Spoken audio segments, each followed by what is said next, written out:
Hey guys, long time no see. This is Ronald speaking and welcome back to a new season of Houdini Who Don't Know. This is season 2. Thank you guys for all the comments for season 1. I've been working on putting this season 2 together. I have 10 episodes planned, but I think we can still play by ear in terms of having you guys leave comments, and this is so that I can still input some of the stuff that you guys are feedbacking while the season is being produced. In the first season, I covered largely on simulation techniques, ranging from particles to rigid bodies to cloth and squishy stuff, chocolate and fur and even smoke simulation.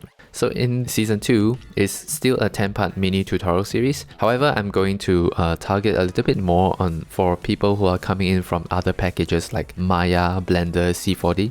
Because Houdini is not a software where you start modeling inside and create your bones and joints and prepare your scene and stuff like that. It's an unusual software. It serves much better taking the input from the other softwares and working with the other main DCC, as they call it, digital content creation software. I believe that's what it's called. So my main focus on Houdini Who Don't Know Season 2 is to help existing Maya, Blender, C4D users to transition into Houdini. And also I heard the feedback that some of you may not have Redshift. So for some of the stuff that we're going to produce in this season, I'm going to use Karma to cover. I'm not too familiar with the software itself, but if I leave all the mistakes in, I hope you guys can see where the common mistakes are. So I have some notes loaded up here. This is a chalkboard and I have the ability to highlight some of the text here. The main focus is to transition into Houdini and touch on pipeline and cross-platform, like from Maya and Blender to Houdini and back to Maya and Blender. I'm not a C4D user and I only just started using Blender in the past couple of years, so I'll be mostly covering Maya, and I think most of the principles will apply to the host main software you are coming from. And hopefully you'll find the parallel, and just leave in the comments below if you're trying to find out the similar functions from your main software. If I'm using a Maya function and you want to know how it's done in, say, Blender or Houdini, perhaps just leave a comment. I may not have the answers, but I'm sure some of you guys can just hop on and help each other out in the comments below. So this season may be less simulation focused, but there will still be simulation involved, working off season 1's topics that we covered. And as mentioned, we're going to touch on Redshift and Karma, and I will include the scene files in this. And I'm thinking of setting up a Gumroad where I can host all the files up there, so you can look out for that. Otherwise, it will also be included on Instagram. The handle is at Ronald_Fong. Basically, I'll make a post and ask you guys to leave a comment for those who want the files, and I'll drop you guys a DM to download the files. Scene files will be included, and this time I'm going to annotate all the files with sticky notes. I'm going to make screenshots of the stuff that are relevant to the setup, and then those screenshots will just serve as IG carousel. And lastly, in this season, we are going to learn to build our own tools. I will also be giving away free tools. So in this episode, Maya has a content browser of a bunch of objects, props and animals and stuff like that. They are base models meant for sculpting, and they have nice UVs. I'm going to show you how to convert some of these into like paper looking models in Houdini. Here we are in Houdini, right? I'm going to just run through the setup. So we're going to learn to bring a model from Maya to Houdini. I'm not going to cover all the nitty-gritty, how to use Houdini's UI and stuff like that. I might cover a bit when it's of relevance to the lesson, but I highly encourage you to catch Houdini Isn't Scary. You can just Google that. It explains the absolute basics, the UI, and then you can follow along in this Houdini Who Don't Know series, season 1 and season 2. There are many schools out there and universities still teaching Maya, as much as Blender is on the rise, and I love Blender too. There are still many studios using Maya because the character animation workflow is particularly strong. Okay, so here I am in Maya, and if I hit Ctrl F, and then there's a content browser here. If I click on it, and there are a bunch of animals for me to choose from. They are not detailed. It's meant for us to continue the work later by sculpting and stuff like that. Right, so I'll just pick up the one that says shark.ma, and if I double click on that, it imports the file. And if I hit F, it's quite big, so if I just select the object in my outline and hit F, then I can frame it in my viewport like this. So with that, I can go to File, Export Selection as OBJ. I'll click on OBJ here and go to Paper Model and just type shark. And then the OBJ has been exported. I'm just going to copy this file path here. Make sure I can paste it. Okay, so we have exported this from Maya, and then we can see an entire overview of a node tree here. And this model, when rendered, let me show you guys, it doesn't look very much like a paper origami. A paper texture has been applied, but it just looks like plain paper mache, and we don't get folds on it. So I'm going to show you how to use Houdini to get all the folds. We basically could triangulate it so that it looks like that. I grouped all the areas that are kind of small manually so that I can give it a different remesh option. And then for the larger areas, I give it another remesh option, so then it looks like paper folds. And in paper origami, there are some areas that are folded on top of each other, so they will get a thicker fold, and we can mimic that by extruding some areas. So I measured some of the areas that are a bit larger, where they get the folds, and group them up and run some extrusion commands over them. And also to crease all the lines so that on subdivision, they will look nice and sharp. Reset the UVs because the UVs were janky from before, and after a UV unwrap it is nice again. And then we managed to place it on the floor, then append it to the null node, and if we check it out from the outside, it kind of looks like, so this is before, and if I play back the IPR, this is after. So this, we can then feed another object from Maya. Say we have another fish or something like this. What we can then do now is to go to Maya's animal in this content browser and give it a similar scale, and then run it through the same setup, and then we will get a paper origami version of it. So hope you guys have fun with this lesson, and I'll just set this up from scratch again. So let's create a new file. Hey guys, here we are back in Houdini, and just as a refresher, we created the shark object from Maya's content browser and exported the OBJ file or the Alembic file. I can show you both here. So inside Houdini, if you can see this gray highlight over here, and it tells us that we are in the OBJ context. And if we drop down a geometry node and rename it setup, we can do all our setup inside here. I'll uncheck the display flag because we don't want this to be rendered, and dive in, and now we are in the geometry context. So to bring in the file that we exported, we can drop down a file node for OBJ files, and if I paste the shark object here, you can see that if I hit spacebar F, you can see it over here. Or if I exported the file in Alembic form, I can drop down an Alembic node and navigate to my Alembic file. So it's over here, cache, Alembic, export selection to Alembic, and I can see my folder here. Hop over to this side, click on this icon, just navigate there and pick up my Alembic file. So you can see that in the OBJ file, it's already unpacked.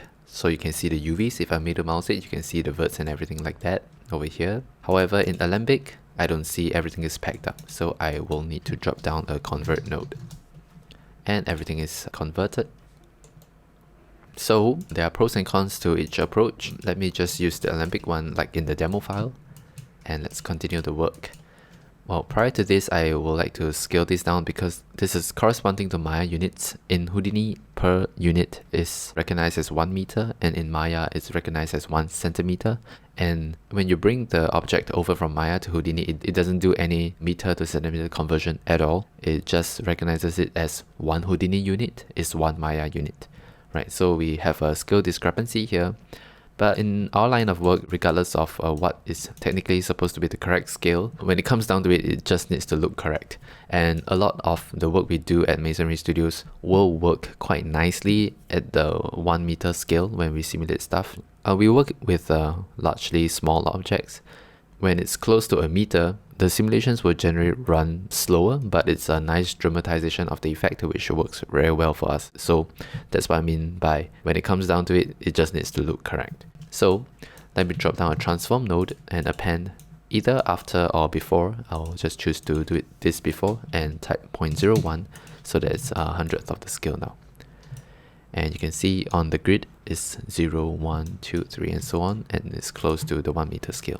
So now I will uncheck this UV icon so that I can see my wireframe here. I will have my mouse hover over the viewport and press Shift W, and I can see my wireframe. So this wireframe, when you render it, even if you render this sharp like that, it doesn't look like origami because it's not triangulated. So I will drop down a remesh node, and this remesh node is kind of nice. It just makes everything quite evenly origami-ish. It's just that origami folds are made up of larger folds and smaller folds, and this is quite evenly distributed like this.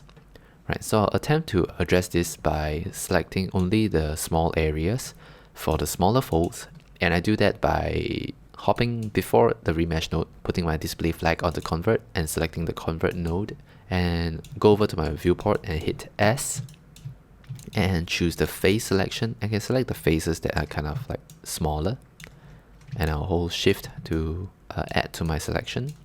We can do this from the side view, and spacebar 4 gets me to the side view, and I'll hold Control to remove from my selection. So something like this. And once I'm done selecting this, what I like to do is press tab and type group, and you can see that Houdini automatically creates a group node with this base or the indices for the primitives inside here, right? And we can call this group the small primitives group. This naming is arbitrarily of our choice, because once we set the group membership of this to be small, on our remesh node we can say, hey, I only want to operate on this group called small, and you can see that it only remeshed those areas that we specified earlier. Right, so allow me to just dial back the target size. If I dial it very small, you can see it's very tiny like that, and that doesn't look like origami at all. So let me just get to a nice number like this where the whole shape doesn't collapse, right? If you look at it here, we need those shapes. We need to at least keep the silhouette of the shape. So let me just bring it down to something like this. Perhaps check in use input points.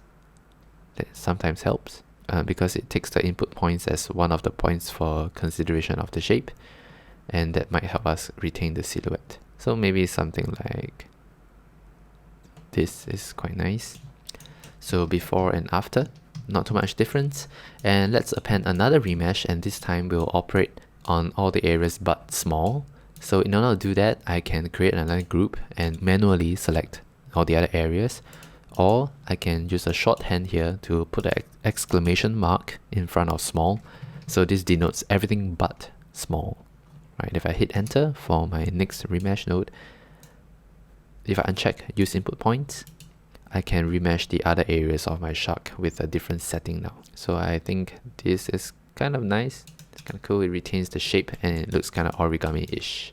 This is a bit funky looking over here, so let me just maybe choose another setting, or I'd be okay with that.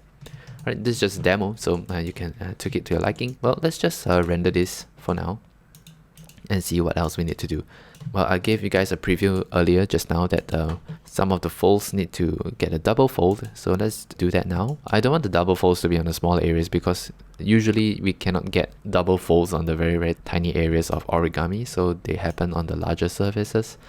In order to select that automatically, we will drop down a measure node, measure, and by default it measures the area of every element. And if you want to see how big every primitive is, we can hop over to the geometry spreadsheet here and choose the primitive icon, the third one, and we can see, oh, area, and it ranges from 0.01 to 0.08. Right, so this is the area of each of this primitive here.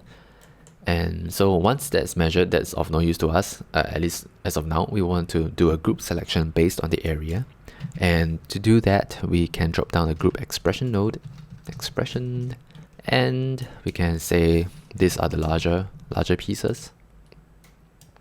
And then we can write an expression here for which the add area is larger than a certain threshold, which I'm giving a channel float slider called large. If I hit this icon here to create a slider, I can slide this. So if it's larger than a certain amount, it will put it in the group called large. And it's not working. Let me hit. So this is a primitive attribute. It's a float attribute called area. So I need to type f at area. And the general number is like 0.00 something, right? So that's really small. And so if I use my group expression here, and if it's I'm saying that if it's larger than a particular amount, it's equal to this large, but it's got to be a very small amount. The reason why I'm not seeing my selection is because I'm on my selection tool here, so that's interfering with my preview for what is in the group. So I'll hit escape, and then I can see what this node has selected. So when it's larger than 0, it's all selected, and if I increase it incrementally, well, let me just briefly talk about how to use this little vertical bar here. Whenever you hover over this little blank field here, and then you middle mouse, this bar comes up. While still holding down the middle mouse button, you can choose like I want to increment by 0.1 or 0.01 or 0.001. And then once you're there, then you can continue holding down your middle mouse button and shift it to the right or the left. Right, so then you can see that the number actually increases based on the increment amount. Right, you can see that I chose this 0.001 slider and move it to the right. I'm starting to choose the bigger, larger areas where I'm going to do my double folds, and perhaps this is good. And so these are the larger areas. So now I'm going to do an extrusion, poly extrude, append a poly extrude node after, and by default it extrudes everything like that. I don't want all these pieces to be stuck together. I actually want them to be extruded individually. So I think there's an option here, divide into. We can select individual elements, so they are extruded like this. And we don't want to extrude all of them. We have spent some time measuring the distance and gathered the larger folds. So I think we can go to this group option here and say, let's operate only on the large group. Right, so we got only the large group here. Now that we isolated it, maybe we can choose connected components so that these will behave as one large fold like that. I think it's quite nice like this. So this is a large fold. And let's do a crease weight. This gives attribute on each edge to a crease value of 10, so that when we get it to automatically subdivide on render time, it will retain the sharp edge. I think we can preview that here so that you understand what I'm saying.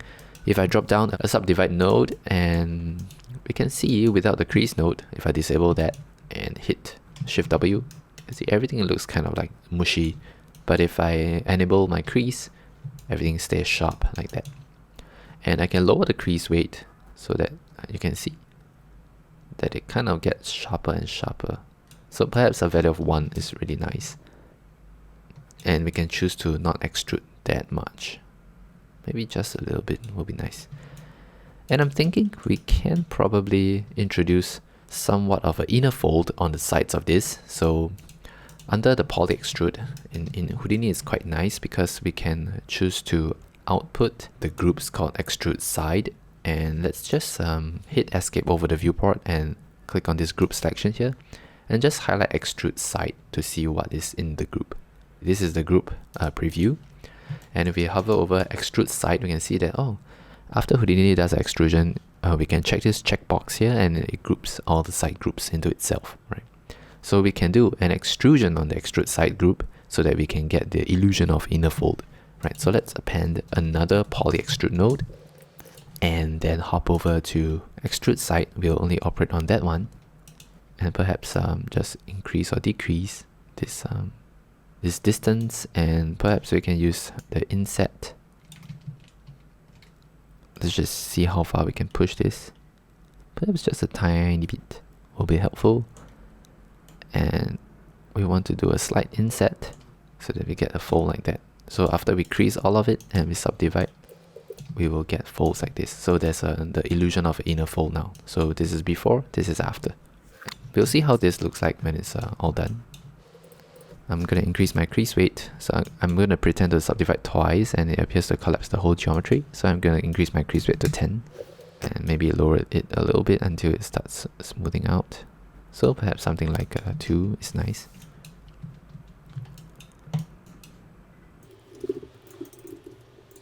Okay, so after the subdivision, I'm just gonna apply a normals node and gonna down the cusp angle down to 0 so that it looks nice and sharp like that.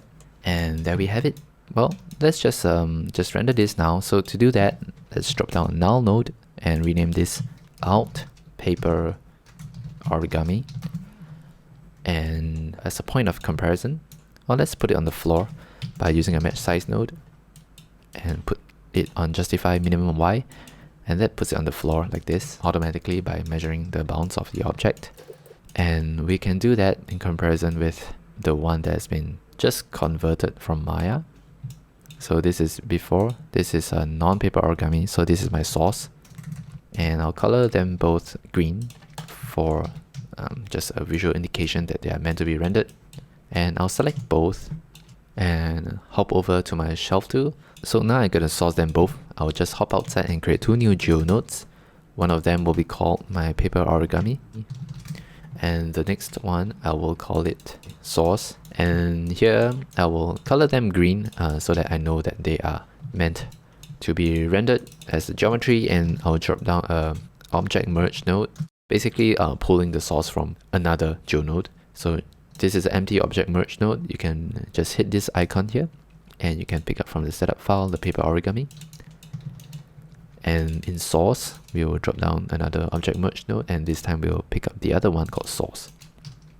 Right. So we have them side by side here, and perhaps I'll just move this down x by 1 unit and move this down x by -1 unit. Right. So we can see original and source. And let's drop down the render camera by pressing tab and type camera, and I'll call this render cam. And click on this option here and choose render cam and lock my viewport to my cam so that I can use the camera like this. Select my objects and spacebar F. So a little bit about the camera. In Maya, if you happen to hit the padlock on the camera, we basically lock the camera and the camera cannot be moved anymore. It's all gray over here. And this is probably similar in your package, but in Houdini, it works slightly funny if you come from another software, but I find this actually very intuitive now that I use Houdini quite a bit. Whenever you are moving your camera without the padlock icon turned on, you are not moving your camera, it's just serving the scene. And if you need to move your camera, you switch to the camera and hit the padlock, and you are actually tying the viewport to your camera so that you can adjust your camera. So what's great about this is you can basically be working on your stuff by zooming in and making all your changes, and then you can hit a shortcut above enter on the keyboard or the return on your keyboard. There's this backslash. If you hit that, it will jump back to your last used camera. So this is very intuitive for me now. That I'm working on some stuff. Oh, how does it look like in the shot? Then I'll just hit that key. Then it looks kind of okay, and then I'll just work. So I'm not at risk of moving my camera when the padlock is not on, and I can work as and when I want to. And when I need to do a review, I just hit the key, and yeah, it looks pretty good. So hopefully it'll make more sense when you actually do it. It sounds a bit like what's the point as I'm explaining it. And so I'm just gonna use a long lens here, 120 focal length. Back to my camera, hit the padlock and adjust my camera to something like this. Perhaps I want the origami version to be the one in front. So let me choose 1 here and -1 over here. Yeah, so something like this. Yeah, that looks kind of nice. And I'm just gonna drop down the grid for the floor and just jump inside the size of this grid to 20 by 25 and UV unwrap, give it some UVs and jump outside. So I have my grid here. So now let's just drop down a light dome and just pick up an HDRI that I've used before. So maybe this skylit garage can be quite nice. I'll save this file as scenes, lesson 1, paper, model, hit render. And you will notice that Houdini gave me a new camera, right? And it rendered the new camera. I'll press Ctrl 1 to bookmark the object context, hop over to material context and press Ctrl 2, and hop over to the out context and press Ctrl 3. So this allows me to hit 1, 2, 3 on my keyboard very quickly to switch between the contexts. And on the third context, the default redshift node, when you didn't specify the camera, it specifies cam1, and so it didn't find cam1, so it created one. And to solve that, I'll just hit here and just click on render cam, accept. So now it understands to render only render cam, and I can safely toss cam1. So let me kick off the render again, and it renders cam1. So there are no materials on this now, but so let's create a few materials. So I press 2 in the material context and create a Redshift material builder node. So this lesson will be done in Redshift, and then the next ones where applicable, I'll show the Karma version. And I'll just Alt drag to make a copy of it. So this one will be ground or grid, and the first one will be the paper origami. Then to assign stuff to the selection, I'll just hop over to the viewport and uncheck this padlock just in case I move it, and hop over to the material context and just drag and drop stuff here. So this is kind of like smooth and gross, and then this is our paper origami version, which arguably is a little bit too sharp. So let's subdivide this on render time by selecting the origami, go to Redshift OBJ tab, under tessellation and displacement, check this both, so that it subdivides on render time and looks kind of nice. So there's no crazy sharp folds, they look like paper over here. And we'll do the same for the source, so that's subdivided on render time. And let's give it some nice complementary colors. So on the ground, we'll give it the nice deep blue ocean. And on the paper origami, let's look for a paper texture. So I believe I have some here, so you can just Google for it.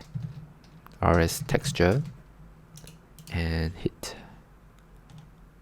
So I didn't bookmark my project, my Houdini Who Don't Know 2 project. So I just did that.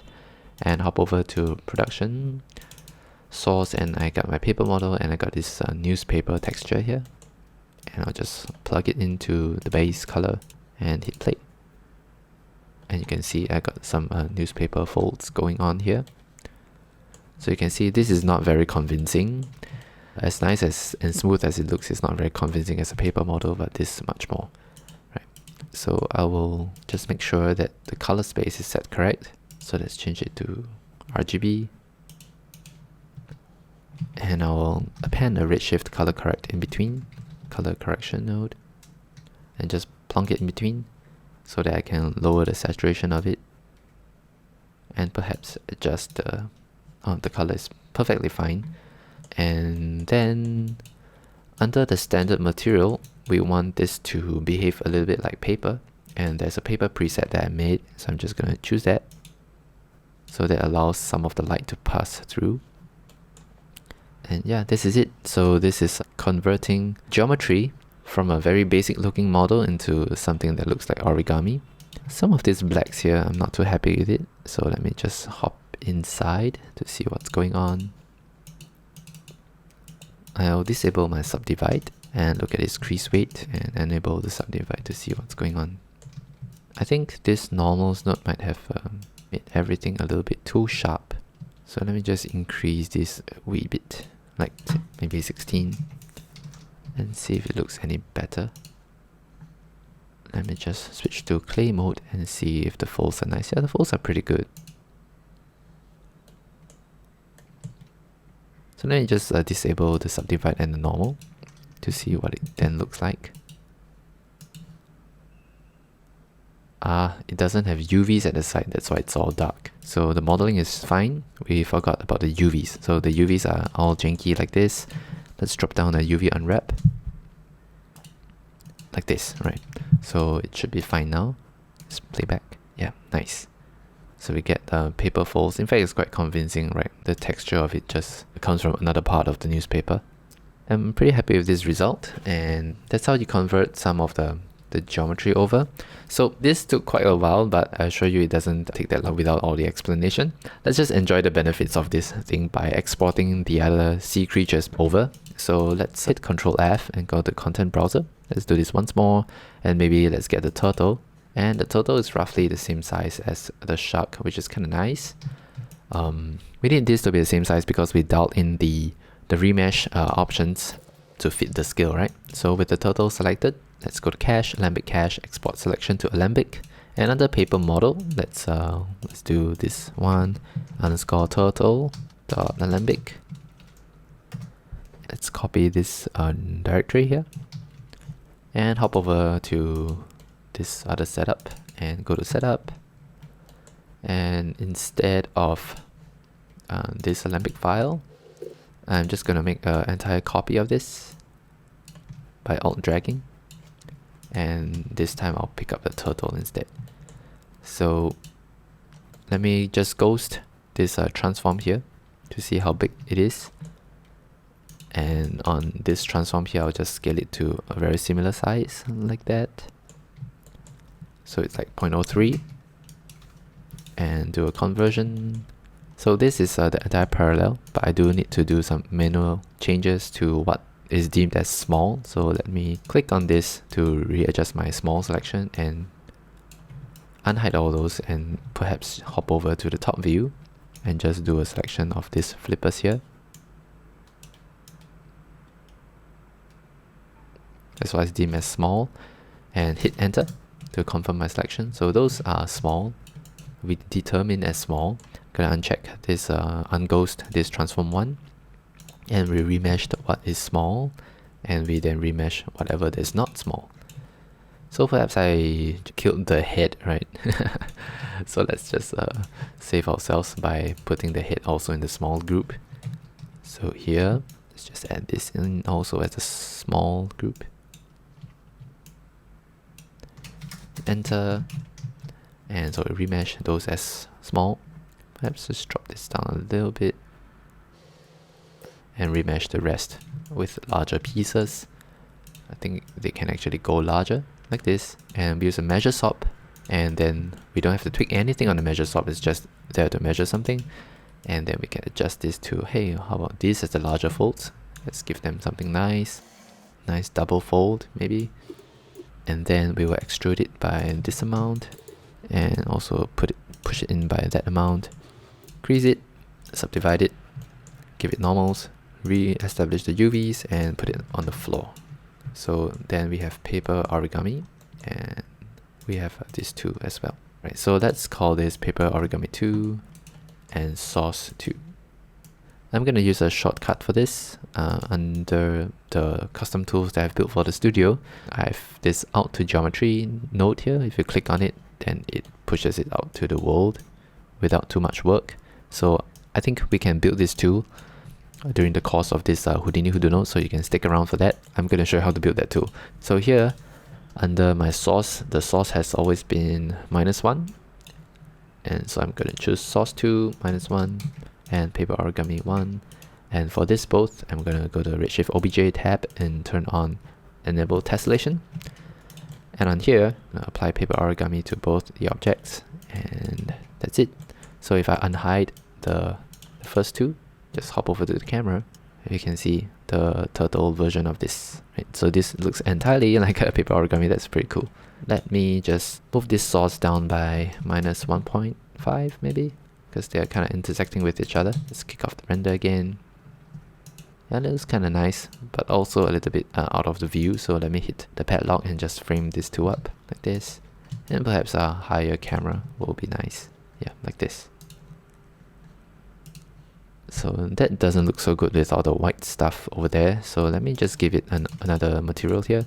So just drop down Redshift Material Builder, and just call this like the basic, right? The source. Let's call it source. And just hop over to the other way to assign materials is to select both the objects here. Go to render and just click on this button and choose source. So then you can do this without actually switching over to the scene view. Let's hit playback. And so our source has that very basic looking material, and perhaps I'll just choose one of the presets like paper. I have an idea. I know I've just made the material, but I can assign it to the ground material grid. And on grid, I'm just gonna make it very rough and lower the reflection weight. Give it a bit more samples. So we can see how we converted a very basic object here to this one. So let's just switch it around. There. Well, I want to use the same camera for both objects, so I think we can have them in very similar z-axis. So let me just move them down here, for instance. Right, so we accommodate for both.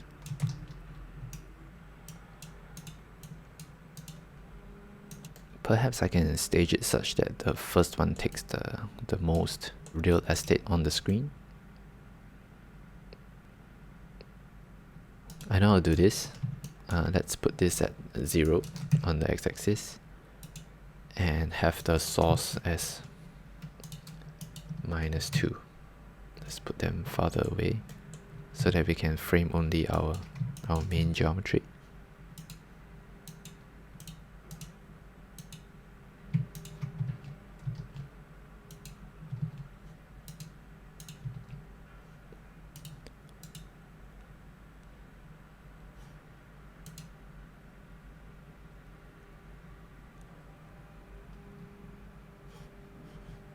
So I'll hit the click to focus and click on the geometry here and turn on the bokeh on redshift and just increase the bokeh to 0.1 and down the aspect to 0.8 and give my power to 1.5 for some lensing effects, and uncheck the click to focus and just stow that panel away, and then we can get a miniature look to this. I'm still not too happy with this framing, so let me just adjust it a bit further. Well, it could be the case that we just need to do 2 cameras for each of them. Are this intersecting? No.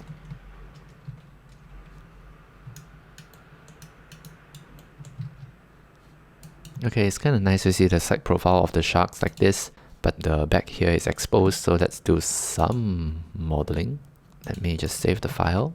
Go to scene view, and on this grid here, just uncheck this padlock.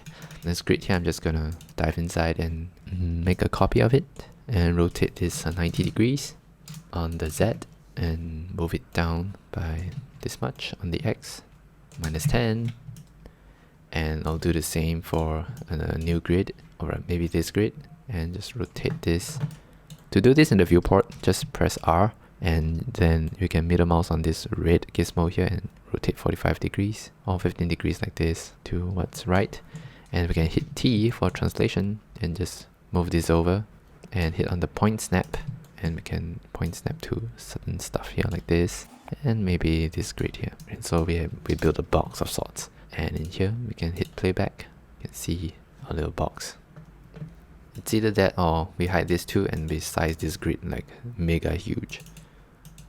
Right, so let's just try that option. Yeah, I think that's probably easier and less distracting, so let's toss the other 2 grids and we have an infinite grid like this.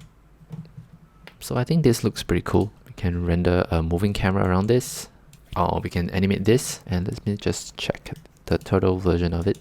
Well, the turtle version of it looks kind of funny because it's quite flat. Perhaps we can move this source down by another unit.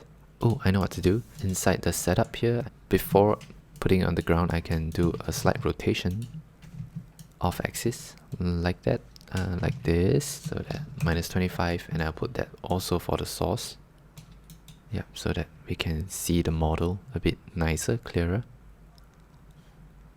Yep, like this. That's kind of cool. Okay, nice. So this is it for this lesson. I hope you guys see the parallel from bringing stuff from another 3D software into Houdini and how we can then enjoy some of Houdini's automatic features. There is something that in here that I did that was not procedural, which is the idea of selecting the stuff that is small, and you can imagine that I can also do a measure node and select the stuff that's small, right? So that's entirely applicable, and you can apply all of these concepts that you have learned from this lesson into your own setup, and then you can create this kind of paper origami looks just by plugging it through this setup.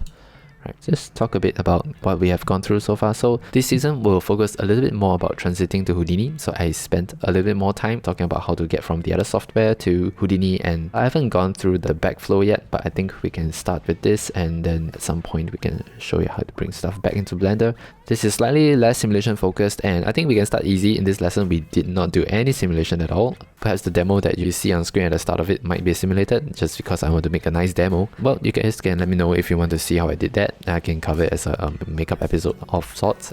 The next is very much that you guys want to see the camera version of this, and camera is a GPU renderer, so it will be maybe not as fast as Redshift, but it will be quite comparable. Then these scene files, right? So I'm going to annotate this particular scene file. It's a bit different from the one that I pre-set up. I can leave notes inside the file so you can remind yourself, you know, even without watching the video, how some of this stuff is done. So sticky notes, right? And then I alluded to earlier that we can build our own tools, because some of the stuff that is done in Houdini can be quite cumbersome. We can learn to build our own tools to do those stuff. And if you wish to have the working file, please follow me on Instagram at Ronald_Fong. Just DM me the keyword per episode and I'll DM you the file. I plan to package all this onto Gumroad or Patreon of sorts. I've been saying this for the longest time and people have been asking for it, but maybe this season will be the season to do it. We'll see how this goes. The video tutorials are meant to be free for you guys to come on and learn, and if you guys have been thinking about going to Houdini and don't actually know how to get into Houdini from your existing software, this series is meant to help you out with that. Once again, this is Ronald speaking, and I'll see you guys in the next episode of Houdini Who Don't Know Season 2. Bye, take care.